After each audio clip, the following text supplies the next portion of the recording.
tonight we're here to talk about Overeem Distillery, and we've got three amazing guests joining us live from Hobart: Jane, Mark, and Casey Overeem. Welcome, everyone.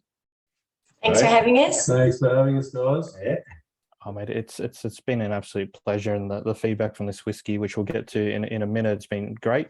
Just a little bit of housekeeping. We got 5 drams tonight, some at cask strength, so please drink lots of water in between, dilute as required, don't drink and drive, obviously. We record all these tastings, so we'll share it on our YouTube channel, and I'll email the link to everyone afterwards.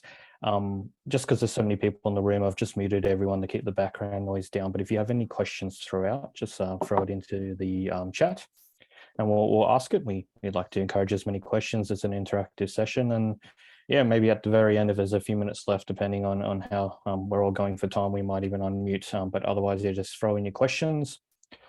Keep it whiskey related. We are an 18+ channel, so all good on that front.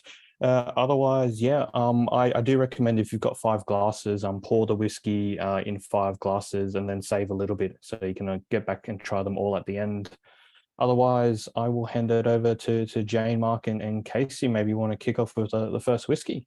Awesome, definitely. Sure. Okay, so we've pulled the first whiskey. Yeah. Thanks everyone for having us. We're excited to get on tonight. Particularly excited because we've got Dad in the room. So I literally rang him an hour ago and I said, do you want to come down and do this Zoom tasting with us? It'll be fun. Come and have a dram. Dad's been bottling all day, still helping us out in the distillery. So he said, yeah, I think I deserve one tonight. So let's go for it. So it's great to have him on Zoom tonight with all of you, because he doesn't normally do this sort of thing that often anymore. So take the opportunity tonight to ask him heaps of questions, because I know I still love learning from Dad. Like, I ask him questions all the time, and sometimes people ask him questions that he gives the answer to that it's new to me even after all these years. So definitely ask him heaps of questions, because we can all learn from it.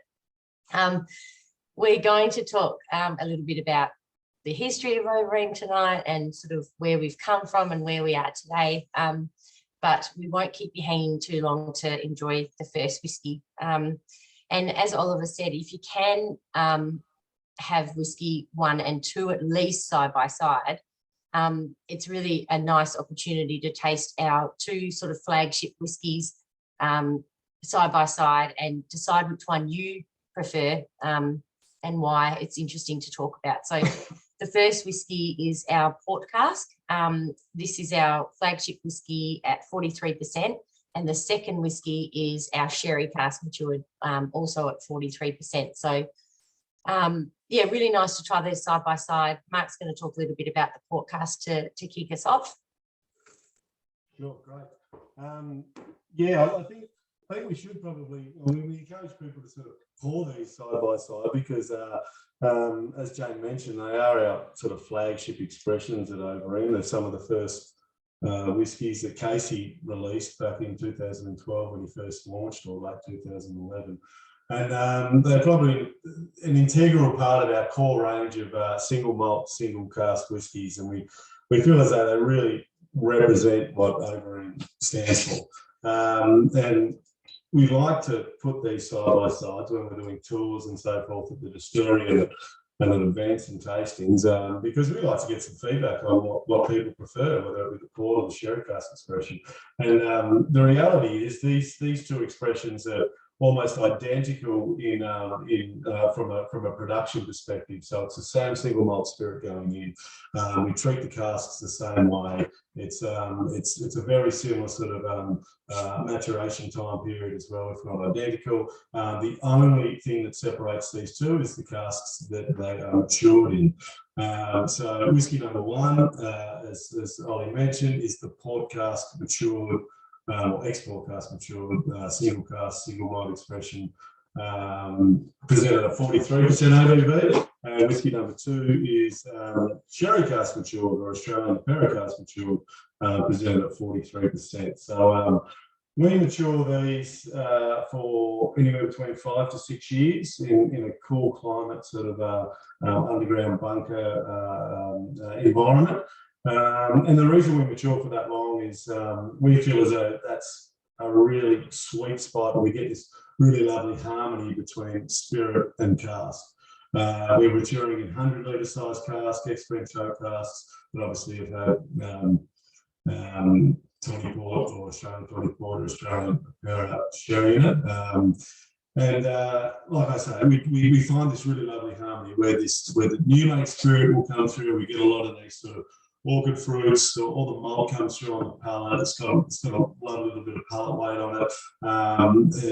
You get these sort of maybe these really undertones of green apples from the new make spirit, and there's this lovely balance between the cask influence as well. If we mature for 3 to 4 years, it's too spirituous. If we push it to 6, 7 years, it becomes too oak driven. So we really like this sort of this age statement for our whiskies and this period of time of maturation for these cool range whiskies, because of this balance, and it really it showcases the DNA of the Overeem spirit and the general Overeem style.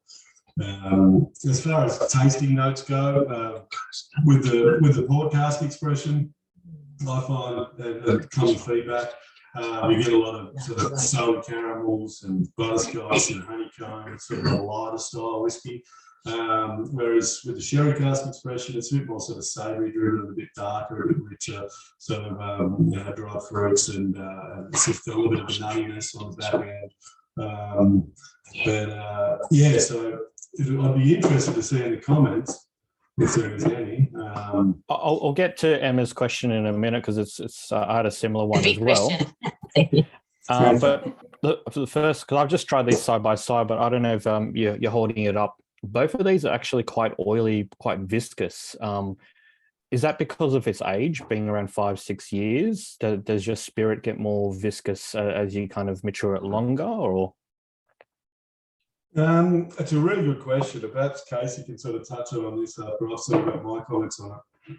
But I think it's a combination of a number of factors. Obviously, we're super fortunate down here in Tassie to have access to some really fantastic grain and barley. So we've got this really lovely oily barley. We've got this beautiful, fresh, clean water. And I think that plays a part. Also, our production techniques. I think we'll touch on it a little bit when we talk about sort of founding philosophies and so forth. But the way Casey started the distillery, his approach to single malt creation was very, like a really slow and patient and meticulous approach to single malt whiskey creation. So, we run on long ferments. We've got a really slow distillation approach where we're really controlling the aggressiveness of the boil, which we think really retains that maltiness and that viscous and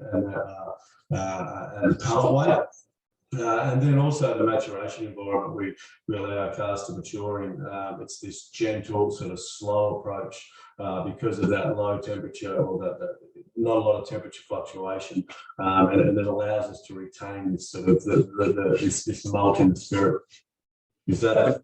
Yeah, I think Mark, you've really covered that well. And Mark mentioned earlier about taking the whiskey to 5 years in these 100-litre casks and then not going much beyond, because once we start going beyond and going into the 6-year period, it starts to take on a bit of oak, and it starts to dry, so that we lose that nice oily mouthfeel that you get, and that you've noticed there, Oliver.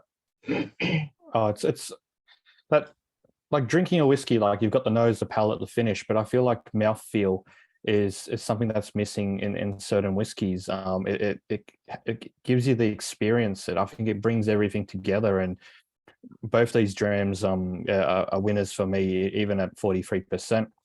I'm going to ask quick hands around the room. Who prefers the port? Okay, and who likes the sherry? I think the sherry just ahead at the moment. We'll get back to it. Questions are coming in. We might jump straight into it. The first one is Emma's asked, are you dealing with any naming issues in regards to, you mentioned it before, you obviously say sherry cask, but sherry is now a protected term. It's a power in Australia. Is there any sort of naming conventions, anything you've got to work around, or these actual sherry casks from Spain? Sure, it's a constant discussion we have, within the distillery, and it is likely something that we will transition to into the future. But at the moment, I think, it's a tough decision because we don't want to confuse our current customer base that really like our port or sherry cask mature whiskies. If we do change the name into Tawny and a Para, we don't want to confuse the market and people start thinking, well, I prefer the sherry over the Para, even though it's the same whiskey. So at the moment, we are holding with our port and sherry labelling because we've been instructed officially we haven't been instructed officially otherwise to do that, to change, but I'm assuming down the track we will transition towards that. No, that's a fair point. For me, I was going to just add, as we obviously deal with whiskey every single day at the whiskey list here, but people new to Australian whiskey, their exposure has either been usually Japanese, Scotch, American styles, and when they if they've had a sherried whiskey before, then they kind of know that flavor profile, and it's an easier sell, and you've done half the education already. And then you go, convincing someone to try Aussie for the first time is a massive hurdle, which you guys have spent your entire careers doing. Just nodding there. It's a lot easier today than it was when you obviously first started, Casey. But yeah, I feel like we'll get around the terms as required legally and stuff when needed. But yeah, if we can do anything to help the consumer drink more Aussie and get them familiar with the style, I think it's a win. Sure. Yeah. Agreed. And I mentioned that that while the casks coming from the cooperage have got port stamped on them and sherry stamped on them, we feel that we don't need to change until the cooperage starts stamping them with something else. And that transition's begun only over the last sort of like 6 to 12 months. So we'll probably follow that trend. And once those casks that we put down over the last 6 to 12 months reach maturation.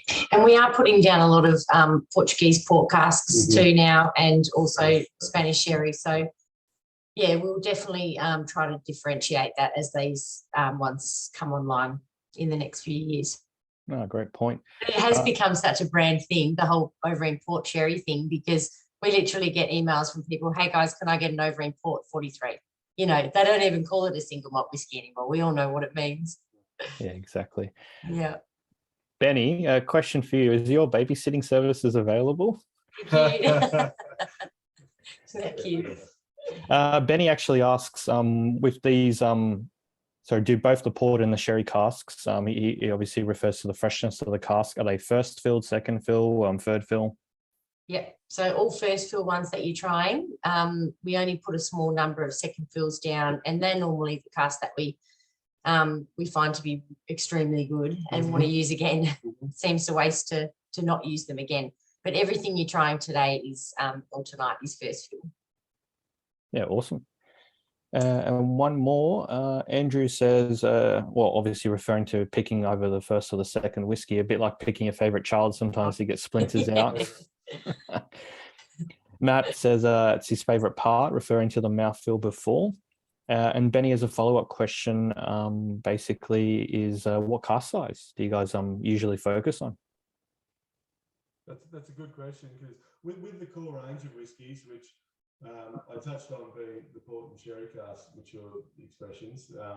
We also do them at cask strength too. So for those cask strength lovers out there that maybe these 43% expressions might be a bit too light for you, we definitely have a whiskey that I'm sure you'd be really, really impressed with, and that's within our core range. It's a cask strength expressions within our core range of single malt. So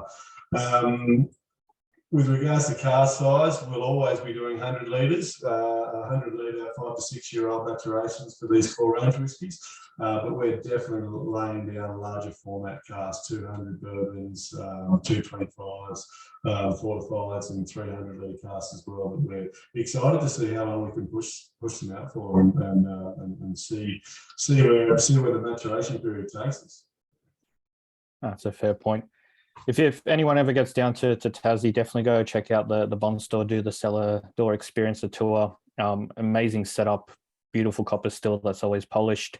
bond stores, whiskies. You know, it's an amazing piece of history. You know, Casey, you can tell the history. I'm not going to jump in your stead, but yeah, it's Shall we jump onto the next whiskey quickly? Try the Floc Shots, and then we can talk a little bit about the history of Yes, definitely. And I thought it'd be actually fitting to go on to the Floc Shots now, and at least compare the Floc Shots, if you can, alongside whiskey 1 and 2, because we just spoke a lot about mouthfeel, and Floc Shots is all about the mouthfeel. Because, well, I mean, I can go into the story of what Floc is for those that don't know. So I hope you don't mind me saying about where the Floc originated from, Dad. You might even want to tell part of the story with me. But Floc Shots, the actual name of this whiskey, Floc Shots, came from part of the fund that Dad used to have when he owned Overeem back in the day, and he was only producing a small amount of whiskey, a lot less whiskey than what we're producing at the moment. But part of the process with Overeem is when we decant a cask, when we deem the cask is ready and we decant it, if we believe on the tasting panel that it should be brought down to 43%, so the next whiskey you're trying, that's 43%. When we're bringing that cask down by adding beautiful Tassie water into it, we're diluting it from natural cask strength, which is around 63, 64%, and we're adding the water and we're bringing it down to 43%. A natural chemical reaction happens where floc forms, and it looks a little bit like sort of sediment floating around in the whiskey. And you can choose to chill filter that floc out in order to prevent your whiskey from going a little bit cloudy. But we actually choose not to chill filter our whiskey, but rather keep that floc in the whiskey and just settle it out to the bottom of the vessel. So it takes about 6 to 8 weeks for us to settle all the floc out to the bottom of the vessel. And it's just really sort of murky, cloudy whiskey at the very bottom of the vessel. And then we can draw the clearer spirit off. And we're drawing that clear spirit off and bottling it. But what is remaining each time is about sort of 10 litres, I think, of floc. And it's beautiful, oily, rich, fatty whiskey at the bottom of this vessel. And it's got a beautiful mouthfeel, but we don't bottle it as that way because it makes the whiskey go cloudy. But it contains all these beautiful natural fats and oils that we really want to retain in the rest of the vessel. And when Dad only had a small amount of this floc, he used to take a lot of it home and put it in his decanters. And he used to say to his mates when they came round, "Do you want a shot of floc?" And it was a Floc shot, and that's what he sort of used to drink with his mates, which was great. But when Mark and I took on the distillery, we had a lot more whiskey available, and we thought, what are we going to do with all this beautiful, rich, oily whiskey at the bottom of these vessels? And then, we were having a good chat with Oliver and Chris from the Whiskey List, and we said, this is something that I think we could bottle and tell people about what floc is and get them trying it and get them looking at it in the bottles and the glasses. I mean, I don't know if you can see in your glass, it's only a small sample, I know, but you should be able to put it next to one of your first and second whiskies and see that it's definitely cloudy. It's almost like, it's a bit like cloudy apple cider. It hasn't got the clarity. So Jane, I actually put this bottle in the freezer. I don't know if everyone good, can you can see. do the experiment. That's a great idea. And you can see the bottom, that's all the floc there. So I call it whiskey butter, but if I tip it upside down, you shake it around, you can see it starts to... It looks like smoke, sort of. Yeah. And you shake it up fully and it makes the whiskey fully cloudy. But what you'll get with this Floc Shots is a beautiful mouthfeel. You'll get those fats, those oils. And what I didn't mention is that it is a marriage of both our port and sherry floc. So you're getting a sample of what you've just tried. Oh, and this one's got a little bit of muscat in it, apparently. Yes. Oh, yeah, it would. It would. It's got the Floc Shots of the muscat as well. Well, obviously this bottle's completely sold out in a couple of hours, batch free. So we've done 2 previous ones. So this is the 3rd recipe with a bit of muscat in it.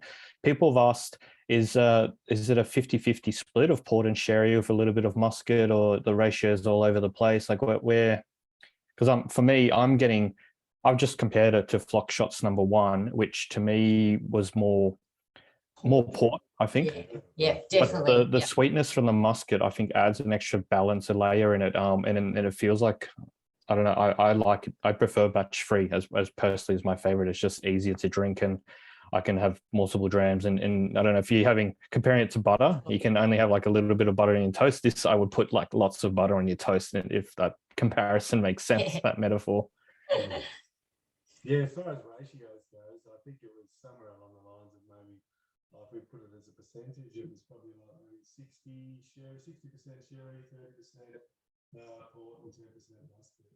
Maybe a little less on the muscat influence, but I think because of the style of the muscat release, because it is so sweet, and we'll get to that in whiskey 4, it really does come through on the front of the palate in this Floc Shots release. I'm with you, Ollie. This is my favourite too. My favourite Of the 3, yeah. And we really worked on this one too. It was, I'm completely transparent. Yeah, with you, actually. yeah. I think we're probably our own biggest critics at Overeem, and I think that's sort of ingrained with us from these founding philosophies that Casey instilled. And we actually signed off on the taste, and we were like, yeah, this is, and from a palate weight perspective, and from complete mouthfeel, we were like, this is a winner. We'll sign off on this Floc Shots. Then we went forward and bottled 250 odd bottles, and then we looked at it a couple of days later, and we looked at it and we thought it was just too thick and too floppy. We had too much fun. And even on that, and then when we poured it out again and we tried it again, we were like, oh, we just think it might be a little chewy. So we tipped out every single bottle back into a settling tank, and we drew off again, and we started the process again. And I think and to hear you say that, Ollie, and the feedback that we've been hearing on the on via emails and private contacts and so forth, that it is their favourite Floc Shots. Yes, it really sort of, it makes it all worthwhile. It makes it worth it, because our bottling team weren't too happy about it when we said tip it out and let's do it again. So, but it was worth it. It was. You got to be really happy. I love hearing that as distillers. You're obviously you're at the gates, and you will only release product that you're entirely comfortable and proud with. And, you know, if it doesn't pass your own checks and balances, then, you know, as consumers, we're always going to get that stamp of approval, that quality tick that, you know, Casey started back in the day, and you guys are continuing today. I think that's massively part of the brand. Mark, the first part when you started talking broke up. We missed your ratios. Do you mind repeating that? Sorry, yeah. So it's about 60% sherry, 30 to 35% port, and about 5% muscat. So, but the muscat influence, I think, is I reckon that's really good for sure. Yeah. Oh, that's awesome. So read out some of these comments. Love the flock. Agrees the best of the 3. Great mouthfeel, step up from the first 2. Tough to hear speakers. Yep, we just fixed that. Floc Shots is their preference, and then the other 2. Yeah, people loving it. Yeah, great. That's good. I think it's sweet and yummy. Anything else for you to add on the Floc Shots, Dad? No, they're doing a good job with the Floc Shots, and I do commend what they're doing.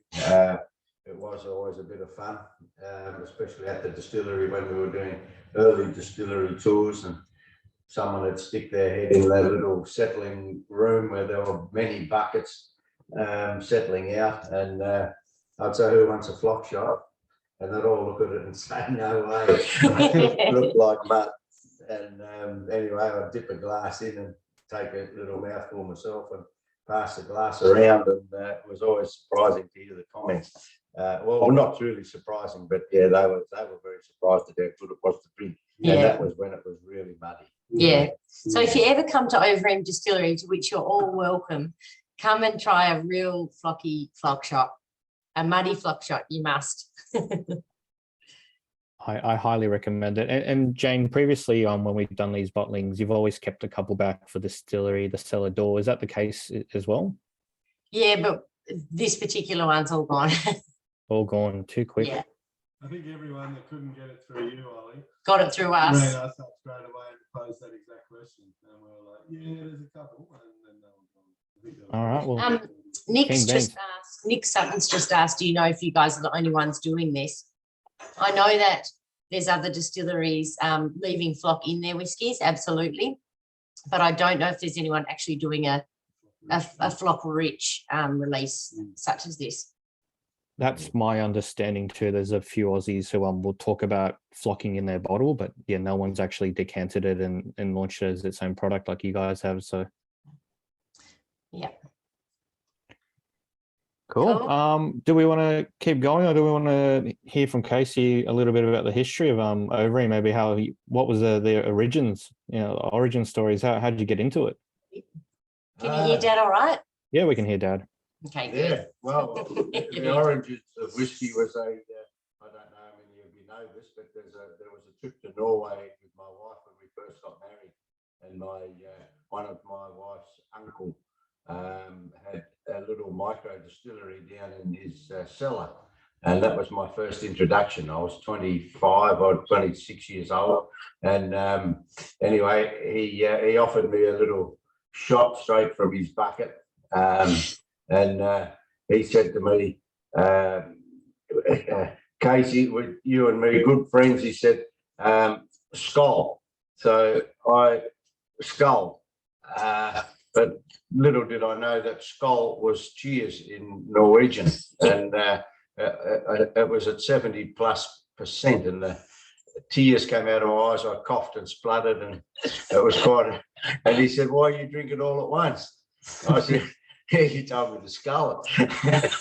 Anyway, that was a bit of a funny story at the time, but that was my introduction, and I thought, well, when I get home, I'm gonna copy this setup here, and I'm going to make my own little distillery at home, and I did. And I also said to my wife at that time, I basically made her a promise. I said, I'm going to make a whiskey one day that'll stand beside the greatest whiskies on the world shelves, and that was just a bit of fun. But you'll probably know now that that all the bottles have got on the top "Born of Promise," and that was one of our label designers' thoughts when I told him this story, and he put that because the first whiskey that came out was born of that promise, that I said that I was going to make a top quality first class whiskey in Tasmania one day. And anyway, that's where it all evolved from. I love that story. So the moral is go to Norway, skull some 70%, and few steps forward, and then you already have a distillery in Tassie. I love it. Yeah, that was a big jump, wasn't it? But and then it wasn't, I suppose, until like 20 years later, until 2007. So I'm not sure if we touched on that time frame. Like Overeem, Casey founded Overeem in 2007. At the time, it was the fourth distillery in Tassie, and so it was 20 years of research and study and development, and to get you to opening up the distillery. That's right. Yeah.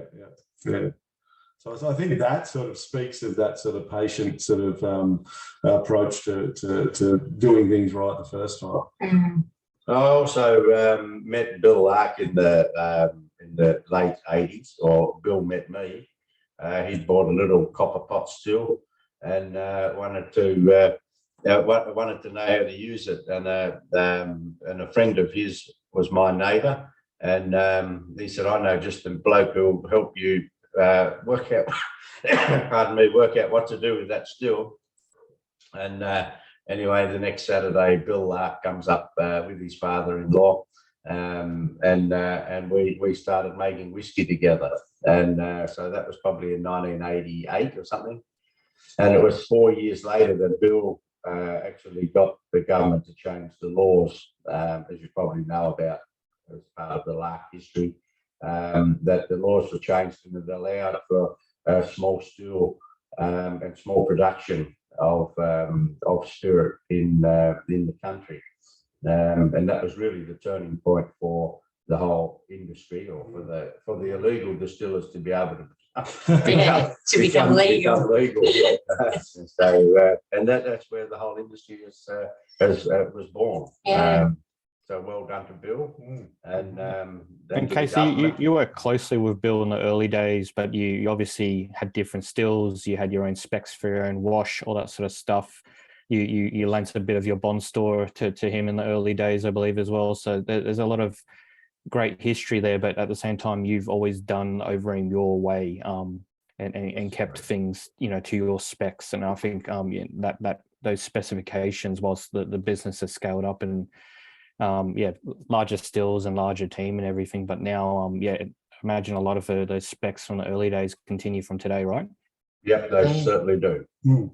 Yeah, absolutely. No, everything we do at the distillery today is a mirror image of what Casey did back in 2007 when he first started everything from. And we're doing it in the same location, really, with regards to maturation and recipe and still shape and still sizes and distillation techniques. Everything's identical to the way Casey did things. Emma, did you have a question? Yeah, I was obviously there's not too many generational distilling families in Australia. It's still a very young industry, but I was wondering how you guys, Casey to Jane and Mark, how you've seen the industry change, and what kind of real fundamental changes you've seen between how whiskey used to be made back when it was just you and Bill, Casey, and how the whiskey industry is today. Is there anything that you've seen grow, or you wish that more distillers knew from back in the day or something? I think you guys are on mute. I'm just on mute. Okay, we good? Yep. Yeah, that's a very good question. And some really good comments, Emma. Mostly the distilleries around, there's now 80 distilleries, I believe, and probably 50 of them are making whiskey.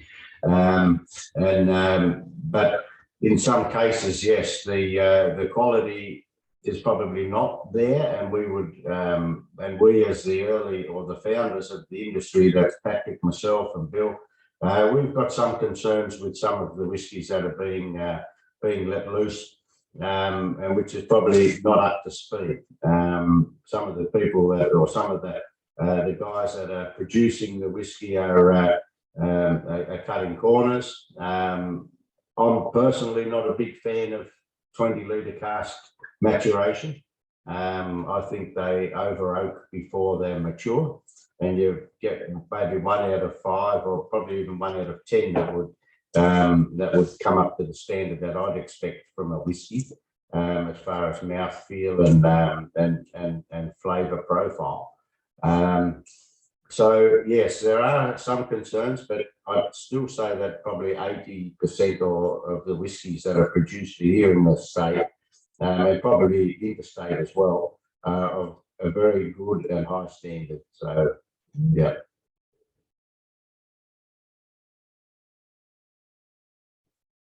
That's great to hear. Shall we jump into the next whiskey? Sure. What are we up to? Number 4. Number 4, the Muscat cask. We've got a mead maker.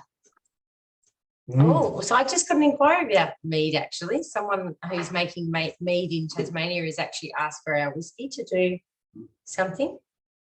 So the question from Paul, as a mead maker, I'm keen to see more whiskey aged in mead barrels. Is this something you've considered? Do you know much about mead, Dan? Yeah, that's using honey, I believe. Yeah, it is. Yeah. Honey. I think it would be very nice to try to mature right from scratch some new make straight into an ex-mead barrel. Would be something really special. Wow. I'm a real fan of honey. Dad has a squirt of honey in every coffee. Would you believe it? Carries honey around. And I think it would be. I'm not a real fan of mead, but it's a drink that that's probably a little bit too sweet for me. But I can appreciate that a lot of people like that. But I think a whiskey matured in a mead barrel would be very, very special. We're talking about sweetness, obviously, from honey. Do you want to give a quick overview what is Muscat before we talk about the whiskey itself? All right. Well, yeah, I don't claim to be an expert in grapes. Someone else might. So if there is an expert in grapes here, they can potentially jump in. But Muskats are generally like a sweeter dessert wine. They're a white grape variety. Well, they can be white or sort of red, to my understanding. So this particular whiskey. So this has been matured because it's not just a primary muscat maturation. So this is actually a port and sherry cask marriage of whiskies that have been put down between 2011 and 2013 that would usually be allocated to our core range of single malts. But in 2018, they were married together and finished in a 500 litre ex-Muscat cask from the main mill winery. And I suppose in the Barossa, and to make it even more unique, I think, was that this 500 litre barrel dates back to the early 80s, and it's held, and it originally held sort of fortified Shiraz, and it's held numerous fortified parcels over its 50-year history. But most recently, it was Muscat. So the Muscat has played a big influence at the tail end of this maturation period. We tried it, I think it was about 18 months ago, and it was still quite heavy and quite port and sherry driven. And we thought that it wasn't worth releasing there because it was too similar to our core range. But it was really this last sort of like 12 months, and in particular the last summer period we had. Where a lot of that Muscat sweetness really came to the front, and we got this lovely sort of soft oak finish on the back end, and it really sort of stood alone. And we thought, yeah, this thing needs to be released, and we sort of mark it as a bit of a table whiskey, a whiskey that should be shared with food and friends and so forth, because it's quite delicate and quite sweet. Mm. So we've done up in ABV though. Sorry, Oliver. We've I gone was just from about to say the 43. same thing. So we've gone from 43% the first three to 48.5 for this one. Yeah. And that was what actually something we really struggled with at the distillery, was choosing the ABV for this whiskey. Normally we're quite unanimous when we decide between a cask strength or a 43% distiller strength, but this particular whiskey, we kept going back anywhere between 46 to 52%. So anyway, it fell somewhere in between, which we think is quite a nice balance. I know a lot of people have said to us, actually, they would have loved this at cask strength, but I can assure you it was better with a bit of water added. Yeah. It presents a better mouthfeel like this ABV, we felt. And it was a little bit too sweet and a bit too front palate at the higher ABV with those high alcohols. And yeah, we just felt presented really well at this ABV. So a little bit. So the whiskey effectively. If I could just make a comment on that, the being a wine cask finish brings out this dryness. So you probably all noticed that this is probably the driest whiskey. It's got less oily mouthfeel. And but the wine and all the flavour profiles and the balance is very good. So, and with the extra alcohol there at 48.5%, I think it's a beautiful, comes across as a beautiful whiskey. Mm-hmm. Yeah, that finish is so long compared to the others. It really coats your palate all around the roof of your mouth, the sides. Yeah. We got a few comments coming in. Benny says it's his go-to summer whiskey. Nick's saying it's got a bit of a zing on the finish, which I agree. Yeah. Matt says his favourite so far, epic. Same as David. Best so far for Bloody Good Bunch. Very nice lingering finish. Mm. And it's currently available online. Thank you, Mitchell. Thanks, Mitchell. I hate on this compared to the first three. So the first three are between 5 to 6. This is anywhere between 8 to 10-year-old. The spirit of last year. 8 to 10, you said? Yeah. So spirit that was distilled and put in a cask anywhere between 2011 to 2013. 5 years in a 100 litre cask. 5 years in a 100 litre cask, and about 3.5 years in a 500 litre cask. We've called it a finish, but probably more of a second maturation, but then it really depends on perspective there, because it was a big 500 litre cask. The interaction that it had with the wood is far less than what it would in a small cask. That's why we label it as a finish. Are you still struggling to hear Mark a little bit? Yeah, I don't know if are you presenting from a phone? No. No, I think I'll just lean forward when I talk. Tell us what's better. I think Zoom, the mic or something, the software might be picking up your left-hand side of the room better than the right. I don't know why. Sure. Okay. You can sit on Dad's lap. No, I'll be mindful when I talk. I'll make sure I talk louder. I wanted to ask, because we've obviously just talking about finishing whiskey. So the first two we tried was just straight up single malt from one cask the entire time. We've just tried a finished whiskey in the Muscat. I know you've just released your stout cask earlier this year. So are you starting more and more of these finishing casks is kind of, on the near horizon? Yeah, it's a good question. As we touched on before, our core range of single malts consists of the port and sherry cask matured and soon to be bourbon cask matured whiskies as of next month. And probably about 70 to 80% of our stock, if not a little more, gets allocated to our core range of whiskies, because that's really the backbone of what Overeem has built its success upon. So that's where we put most of our energy. But throughout the year, we allocate X amount of casks to a limited release or special release, or whatever you may want to call it, a program. And that can consist of anything from a single cask release of 120 bottles, like the stout cask release, right the way up to 1,500 to 2,000 bottles. And so, yes, we are doing finishing casks as part of that limited series. But we also are doing cask marriages. We're doing collaborations like this with you guys. So the best way to, I suppose, stay in touch with that is to follow us or jump on our database or whatever through our website. But cask finishing is something that definitely is getting us excited, especially with the feedback we got from that recent stout cask finish and this Muscat cask finish. Yeah, we've got another stout cask down, and Benny, we do have cognac casks down, which is exciting. Yes. Very excited. Before we jump onto the very last whiskey, one more question from me. I saw on your socials you're in the middle of tasting panel for your Christmas release. This beautiful man of promise. Can you give us a little highlights reel of what's to come this year, maybe? Yeah, are we allowed to?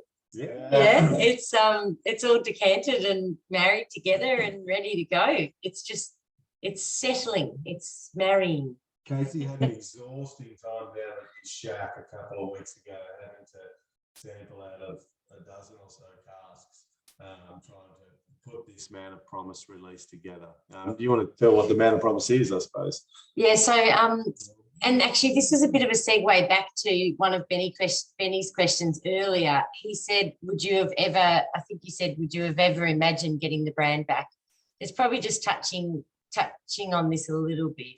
It's worth going through that. I'll go back. He said, did you ever imagine reacquiring the business back in 2020, and how did the reacquisition come about? And it is pretty special to have Dad here tonight, because this promise that he made to himself back in the 80s, he then started Overeem Distillery 2007.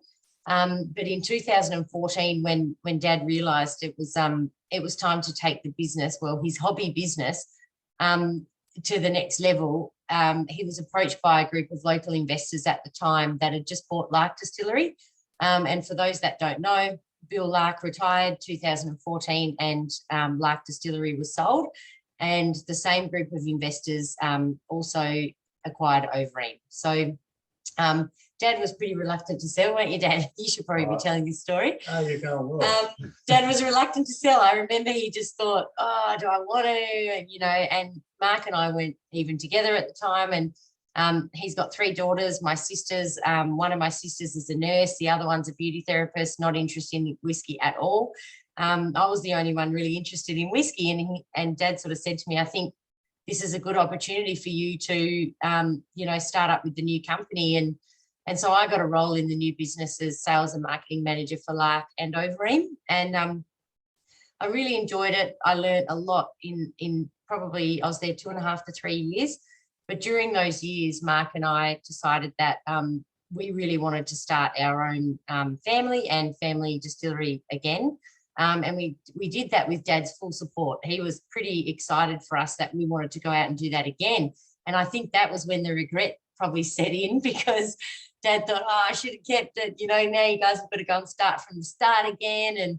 And it was tricky, because we had this beautiful brand out there with lots of whiskey available, and Mark and I were back doing it all over again, which for us, it was fine. It was fun. And we called our distillery Sawford Distillery, which is now my married name, to Mark. And we were laying down whiskey for 3 years. We were just quietly doing our thing in our new warehouse with our new stills, and we were doing everything the way that Dad taught us to do.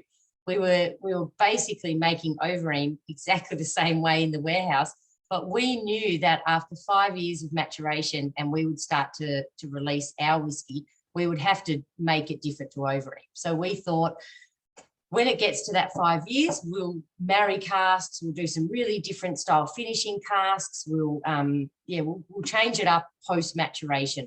And that was the plan. But 3 years into production, we got a visit from the guys at Lark and Overeem asking if we wanted to buy Overeem back, which we obviously did with arms wide open. And that's why we're here tonight and sitting here with Dad's really special. So that's sort of how it's all come about. So Benny, no, we never thought that was going to happen, to the point where we invested all of our money into starting a brand new distillery. But it worked out so fortuitous in the end that we can be sitting here with Dad again, also drinking his 12-year-old whiskies that we got back from Lark. The 12-year-old Overeem bourbon casks that we got back was really special. Yeah. Oh, it's a wonderful story. I was just going to echo Gary's comments. He's saying you guys getting the business back was the best news in Australian whiskey history. So I fully support that comment, Gary. And I know Gary's a huge supporter and fan of local down there with you guys. So it's great that we actually get to be talking Overeem again with the original Overeems in the room. Yeah. Yeah.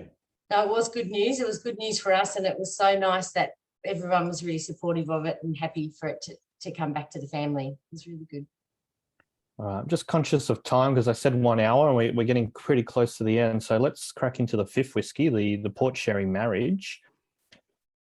Okay, and that's actually a really good time to go into the fifth whiskey, because as I was just saying, Mark and I were into production for 3 years before we got the knock on the door to get Overeem back. So that was 2020. So you'll never believe it, but that's already been 5 years since Mark and I started the Sawford Distillery. So all that whiskey that we put down thinking we were going to have to muck around with after 5 years is actually all ready for bottling this month. So we've just decanted our first, 12? Yeah, 12 casks. 12 casks. Yeah. And someone's asking for something about it. Yeah. So we've just decanted those first casks. So thankfully, we haven't had to muck around with them, as I was saying, and we are really happy with how they've all been matured after the 5 years and what their finishes have been. And on the tasting panel, we've decided that we really want to release these whiskies as single cask. So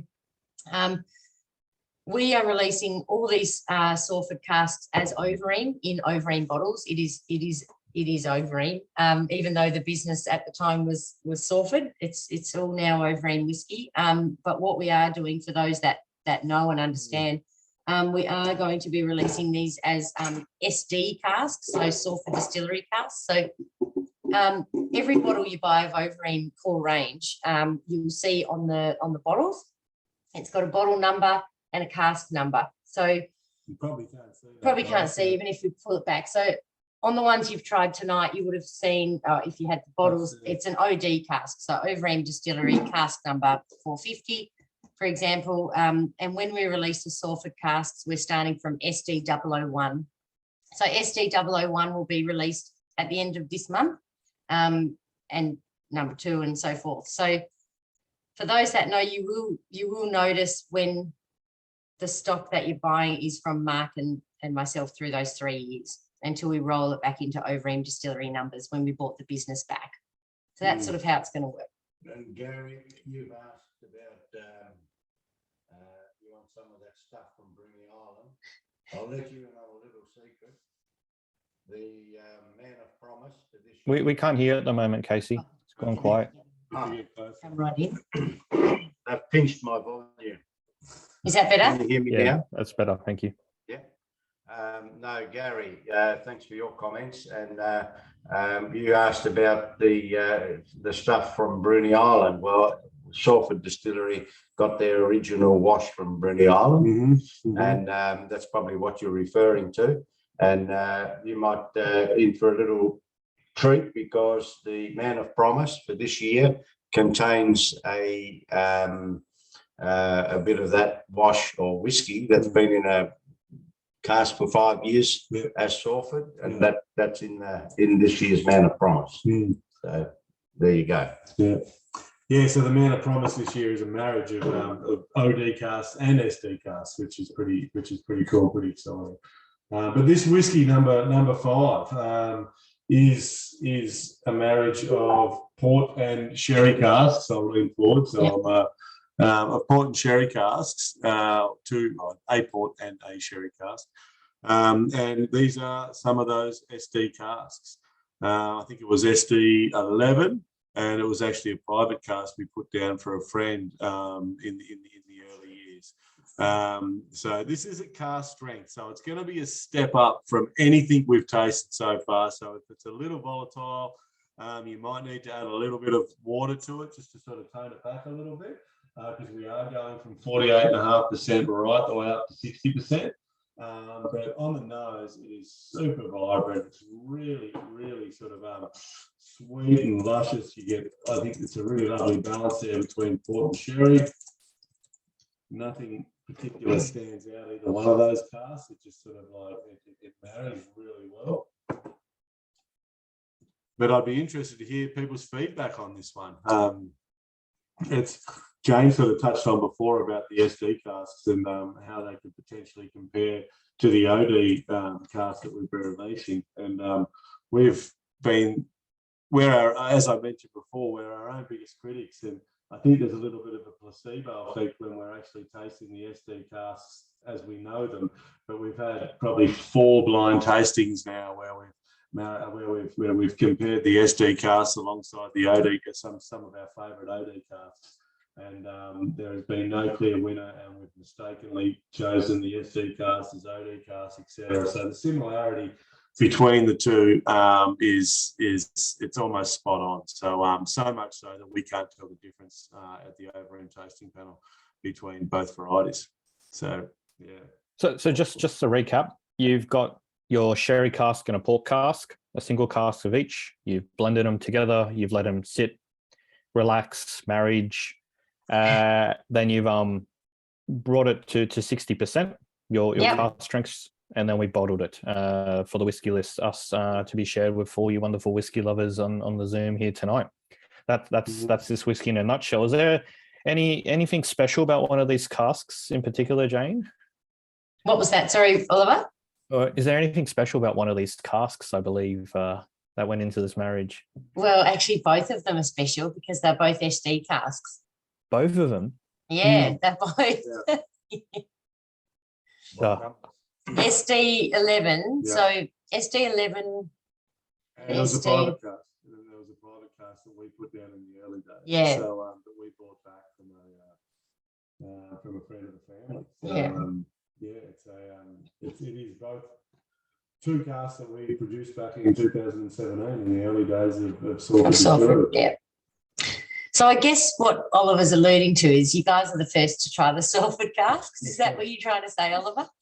Oh no, I just wanted to. It's nice to know where these whiskies coming from, and I actually super keen. You know, we've been trying Casey's whiskey for a long time, but now this is Jane and Mark's whiskey officially.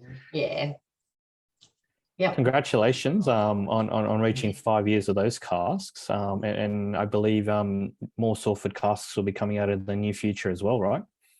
Yes. Yeah, so I think we just decided this week that we're going to hold SD 001 back. I haven't told you this yet. We've decided to keep that one back because it was so busy the last couple of years since 2020 taking Overeem back that we didn't even get to celebrate or, you know, sort of enjoy decanting our first barrel. We just sort of got them all out. We tasted them. We signed off on them. It was all very exciting. But then we sort of said the other night, we didn't even like celebrate that. That was supposed to be our future. That was supposed to be our first cask that we decanted. We should have videoed it. We should have held the hose together, and you know, it was none of that. So we were like, let's hold that cask back and let's maybe bottle it under Sawford. What do you reckon? Yeah. I think it's a wonderful story, but that's just a testament. You guys are so busy making great whiskey, you don't even have time to, you know, stop and smell the roses sometimes. It's a bit of that. Yeah. Reading these comments coming through, love the smell of marriage, amazing, lovely long finish, really special, rich and luscious. I agree with you, Paul. True testament to the process. You have been able to marry Overeem and Sawford cask so well. Absolute cracker. Yeah, Emma was about to ask what's happening with barrel number 1. So that's we gotta, if you ever get to go visit the bond store, sometimes you get to try whiskey out of the barrel. It's you know, sometimes it's part of the experience there. What else? Long comment by Douglas. Give me a minute to read it. Now that the palate is fully adjusted to the alcohol, the first 2 whiskies are even better. There's no doubt, though, that the order of the tasting is aligned with my depth of enjoyment on the tasting. The Muscat is truly beautiful. The cask strength sensational, magnificent, outstanding. Thanks, Casey and Overeem, for starting up, and Jane and Mark for continuing the tradition. Really, really good point from Doug there is, if you have kept some of it back, now's a good time to actually go back and try them and compare what your favorites are. I might launch the poll right now. I've set up as a multiple choice tonight, so you can vote for maybe pick your first, your favorite and your second favorite, just to keep it a little bit consistent. But let's see what the feedback is tonight. Oh, everyone's loving the marriage. Wow. We've probably got a lot of cask strength lovers in the room, I reckon. But as co-hosts, you can see the results no one else can right now. So we might leave the final reveal to the very end. We'll keep that mouth. Whilst I just wanted, I have a picture here of what Overeem Distillery looked like at the very first setup in your garage. Let me see if I can quickly put it up on screen. Casey's man cave. 35 square meters of distillery. So cool. All right, so let me. That's cool. Yeah, come in. What a shame. We need some better setup. Yeah. All right, sorry, I'm just loading it up now.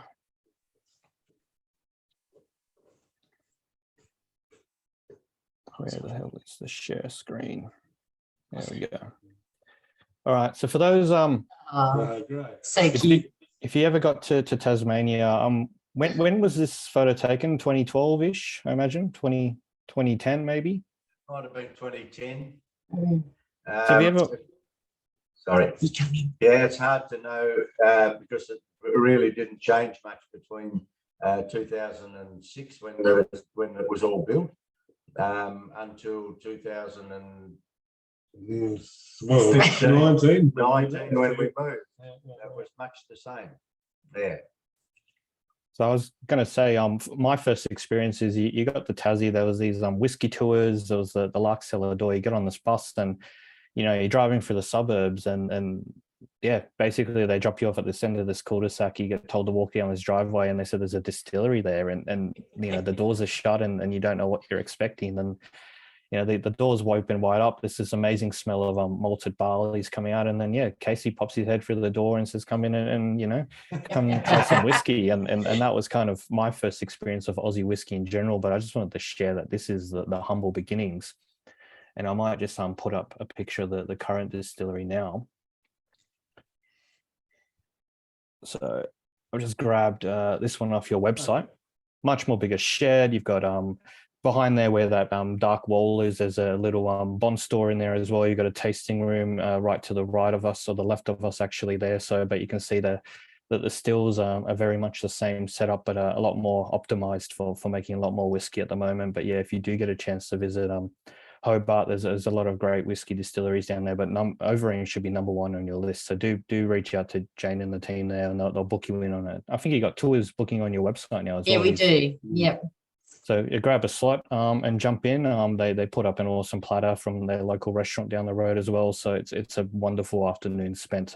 Probably one of the best distillery experiences in Australia. I think personally, I'm a little bit biased, but you know, it's definitely a great place to go hang out. Yeah, really appreciate that. No, it's still very personal and very fun. Like we've got a small team. We've got a small team of we've got five full-time distillers at the moment, excluding Mark and myself. We're sort of we chip in for distilling where we're needed, but other than that, we've got a really small, really hands-on team. And anyone that comes down for a tour, you're meeting the distillers. You're not given a tour guide. You're actually just catching up with the distiller, who's so excited to talk to you about everything Overeem. And yeah, all very personal, very very fun. You get down into the bond store and try all the upcoming releases, and yeah, it's a good time. Might share the results of this poll if everyone's voted. Here we go, 40 out of 40. It's 100%. This is the best poll we've ever run. Oh, wow. And the results are, here we go, drum roll please. Wow. So Port jumped ahead of the sherry, even though we had more sherry hands up at the beginning. So maybe people have come back and adjusted their views. Floc shots have done well. Muscat, Cask, I think that's slightly higher ABV, you know, it's pushed it through. And then, yeah, we finished on this big, bold port sherry marriage. It's my favorite. Obviously, we kind of got it done. We've always wanted to do a marriage. So thank you again, guys, from myself, Chris, who's in Seattle at the moment on a family trip. He extends his personal thanks as well. It's been a absolute pleasure putting this bottling together, and we can't wait for the next one. Awesome. Have we got anyone from Brisbane on the tasting? Any hands up if you're in Brisbane? Yeah, we got Tom's in Brisbane. Okay, Mark and I will be at the Brisbane Whisky Show next month. Yes, we're getting out of the distillery and coming back to the sunny state. Can't wait. We closer to the mic again, sorry, Mark. I was just saying we're getting out of the distillery and coming up to the sunny state. We can't wait. So, yeah, man, come up for a little holiday. So that's, I think tickets are fully sold out already on the Brisbane show. It went record selling, but yeah, Overeem's going to be there, and I think we'll have a little bit of the port and sherry. There was a question before, any codes or something tonight. I'll when I share the link to the YouTube, the recording, I'll put up the link to the port sherry marriage. We have a few bottles of that left. Otherwise, yeah, jump on the Overeem website to grab any of their other releases. Jonathan has his hand up. I might unmute you, mate, if you've got a question. We got time for a couple more questions.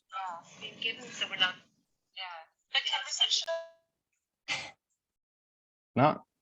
We're happy to take them yeah, go for it. If you've got questions for Casey, just fire them. Yeah, we're not in a rush.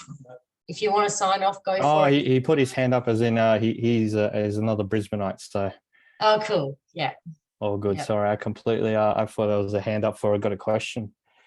I think I went to school with John O'Beirons. Bradley, we'll sort you out, mate. We've got your details, so we'll yeah. Good on you, Brad. All good. Andrew, 100% top 3 distillery experiences in Oz, going to Overeem. A few people agreeing, Jan and Ian. Awesome. Any final questions? Oh, there we go. One here. Hey, this is Ben here. I actually had some feedback for the Overeem team. I work in a whiskey shop in Sydney, and I won't name it because full respect to the whiskey list for putting on tonight's session, which has been terrific. And I've told Jane before that Man of Promise last year was my favourite whiskey of any distillery for the whole year. But the feedback I had is Bill Lumsden, the master distiller from Glenmorangie and Ardbeg actually came into our shop a week or so ago, and I asked him his thoughts on Australian whiskey. And he ummed and ahed a bit, and I said, "Here, can I pour you one and get your thoughts?" Because I'm a huge fan of the Muscat cask from Overeem, and I poured it for him, and he was very impressed. Thought it had beautiful balance and was a spectacular whiskey. So to come from such a legend in the industry itself, I think that's really high praise and worthy of recognition. Well done, team. Wow, thanks so much for sharing that with us. That's amazing. Awesome to hear. So great to hear. Legend. Pleasure. Thanks, mate. It's always great to hear when you've got some of the greats in the Scottish industry. Praising the local spirit. Casey, you said you had an ambition to make some of the best Aussie whiskey on the global scale, and they get someone of Bill's caliber commenting on your whiskey. I think that's super special. Yeah, it's so cool. Thank you. I had a random question. Is there any potential of a peated whiskey in the future? I reckon we should. So, I said I reckon we should. Yeah. Dad loves his peated whiskey, so I don't know why we don't. Can you answer that question? all of our early whiskey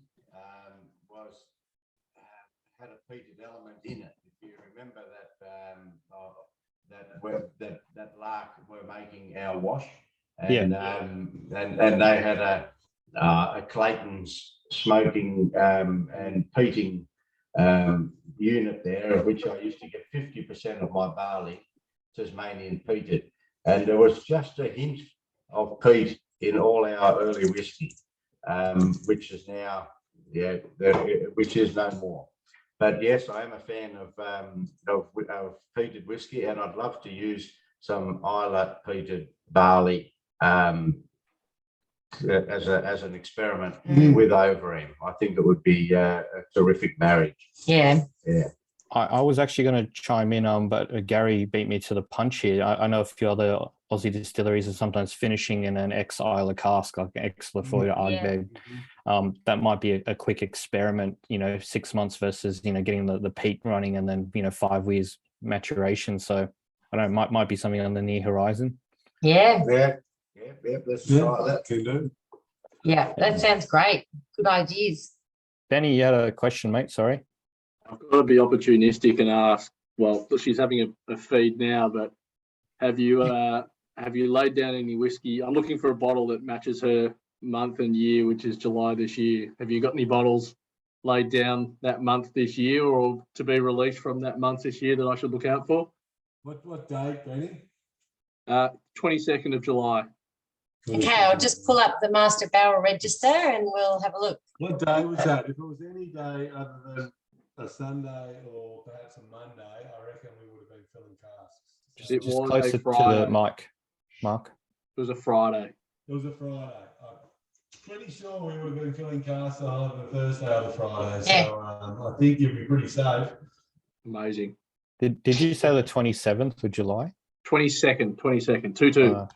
2-2. It's a good Yep. date. 27 slightly better. 22. It's always good, isn't it?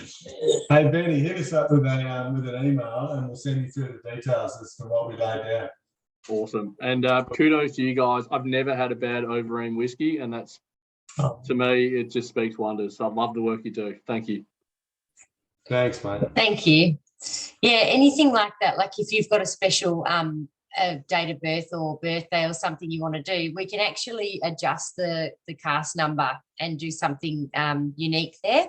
We don't actually advertise that we do it, but we definitely can. And even if you have like your daughter's birth date, even if we bottled something that day, you might want to put her initials on the side there.